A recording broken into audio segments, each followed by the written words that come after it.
Electrical stimulation is commonly used as a therapeutic tool in many ways.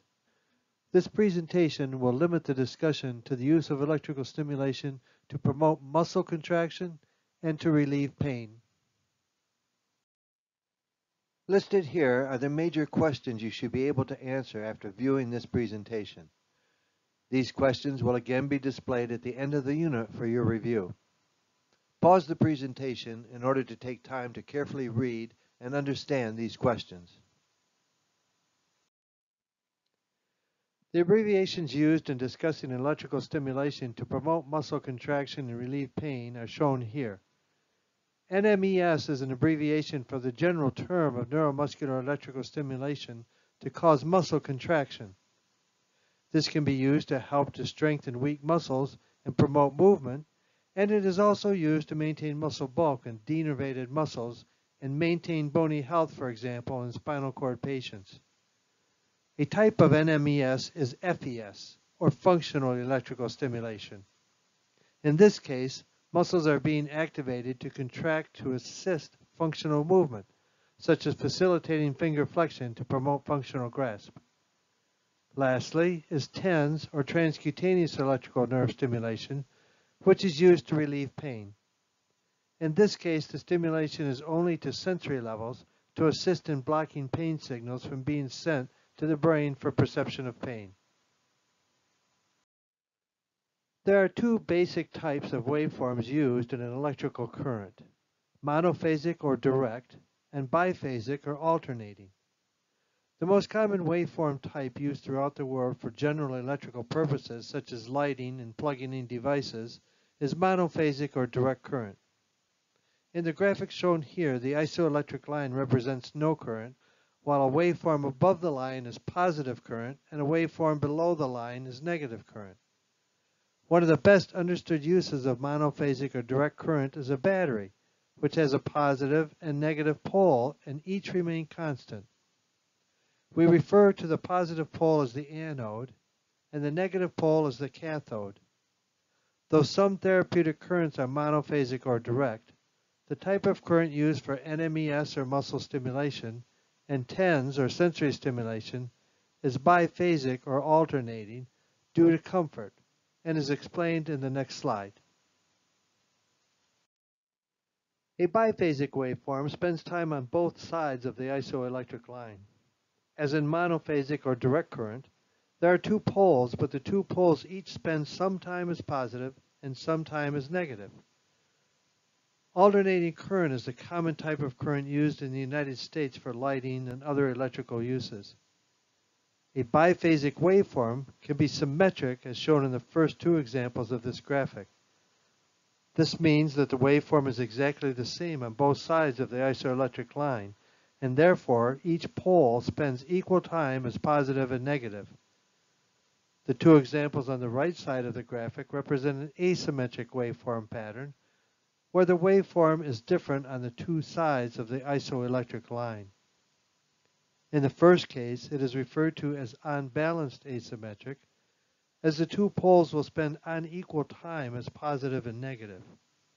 Therefore, one pole is referred to as the primary anode, which spends most of its time positive, and the other pole is referred to as the primary cathode, as it spends most of its time as negative.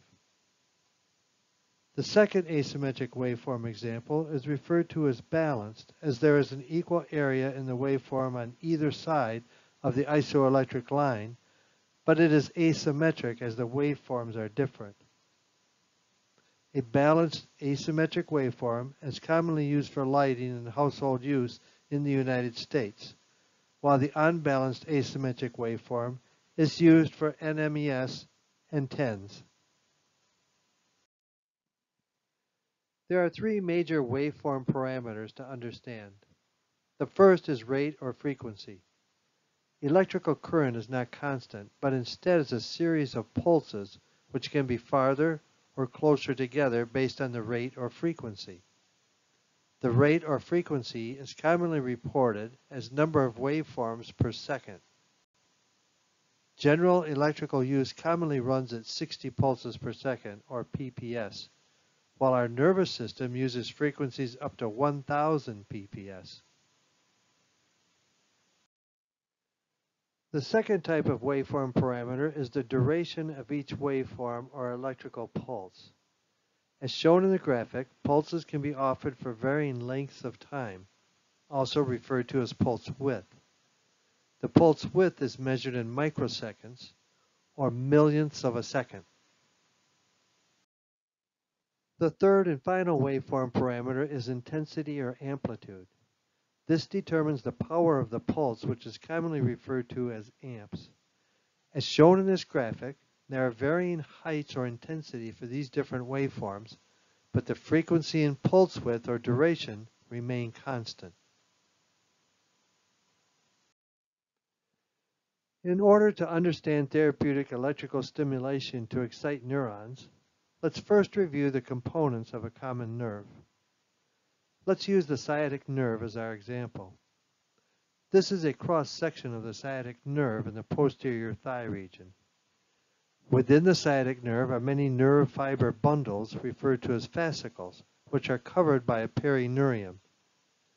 These fascicles are headed for various areas in the leg and foot to specifically create movement or respond to sensory input. These fascicles are bound together by the epineurium or outer covering of the sciatic nerve. Within each fascicle are a multitude of motor, sensory, and pain fibers, each covered by the endoneurium.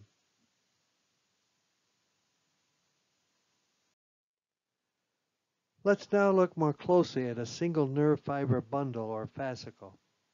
Within each fascicle are motor nerve fibers and sensory nerve fibers, which can be further identified as either general sensory fibers or pain fibers. The important thing to note is the relative size differences of each of these fiber types. The largest diameter fibers are the general sensory fibers. The next largest are the motor fibers. And the smallest of these nerve fiber types are the pain fibers. This is very important to us as we use electrical stimulation therapeutically, as externally applied electricity to the body will excite these different fiber types based on the intensity or amplitude of the electric waveforms. As we increase the intensity of externally applied electricity to the body, the first fiber type to react or create a nerve impulse are the largest or the general sensory fibers. As we turn up the intensity, the motor fibers will also be excited. And if we continue to turn up the intensity, which is not advised, we will excite the pain fibers, and that patient will likely not return to therapy. Now let's remind ourselves as to how our body creates a nerve impulse in a neuron. Shown very diagrammatically in my drawing on this slide is a typical synapse or space between two neurons, where the neuron on the left is attempting to create a nerve impulse in the neuron on the right. As shown here, when there is no nerve impulse in the neuron on the right, the neuron contains more negative ions in the inside of the membrane and more positive ions on the outside of the membrane. In order to create a nerve impulse, we need to reverse this by increasing the number of positive ions on the inside of the membrane and more negative ions on the outside of the membrane.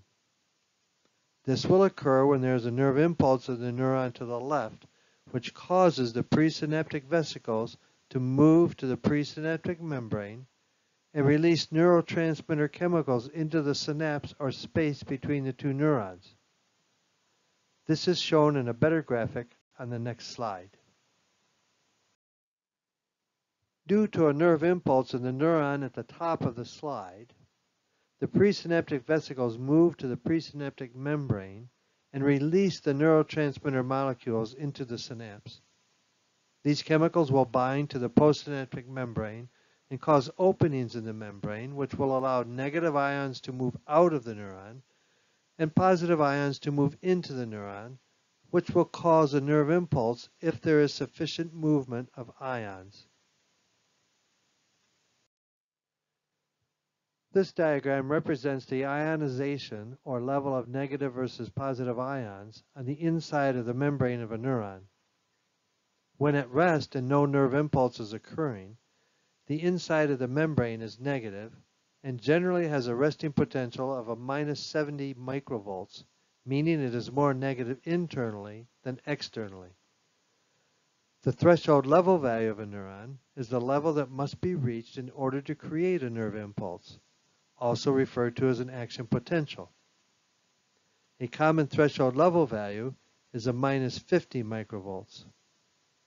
If a small excitatory stimulus, or ES, is offered, it can make the inside of the membrane less negative, but not reach threshold level value, and so no nerve impulse is created.